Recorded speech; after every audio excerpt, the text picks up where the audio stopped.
The base flange is the basic type of sheet metal feature.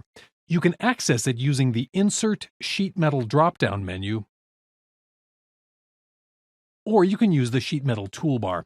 If you don't have the sheet metal toolbar active, you can right-click on the command manager from here. Just check the sheet metal option and the sheet metal toolbar is added. A base flange is a sketch-based feature just like the extrude and revolve commands. This means a sketch is necessary to define the geometry you wish to create.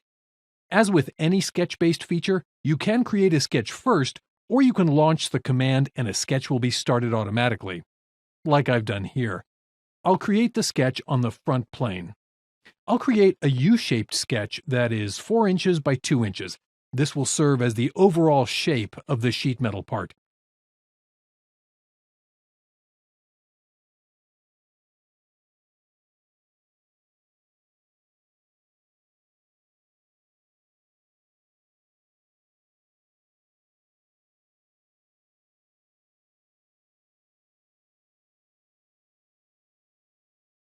Notice that I don't need to use sketch fillets on any of the corners. SOLIDWORKS will automatically convert sharp corners to round bends for me.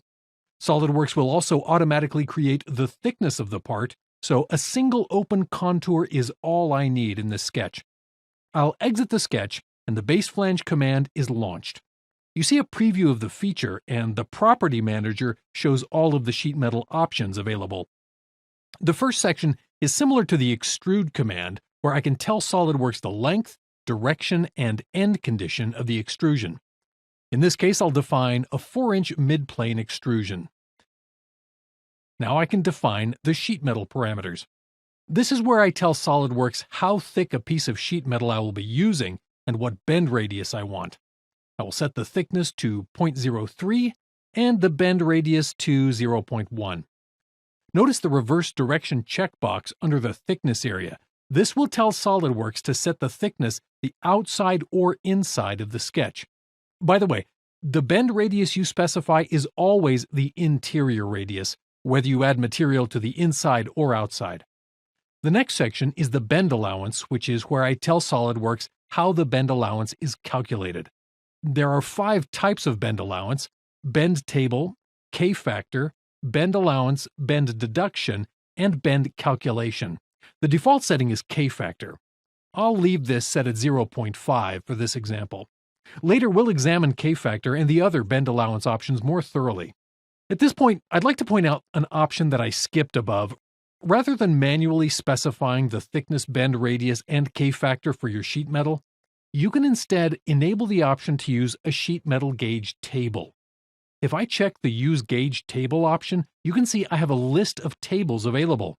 These are provided by SOLIDWORKS. I'll select the aluminum table, and you can see I now have the option of selecting a gauge and bend radius as prescribed by the gauge table. The K-factor value is provided by the table as well. Notice each of these values also has an override option that allows me to replace the table-generated value with my own. For now, I'll clear the gauge table option and continue with the next set of options. The last portion of the sheet metal properties is the auto relief section. In sheet metal design, relief refers to the small cuts sometimes needed to allow sheet metal to bend appropriately.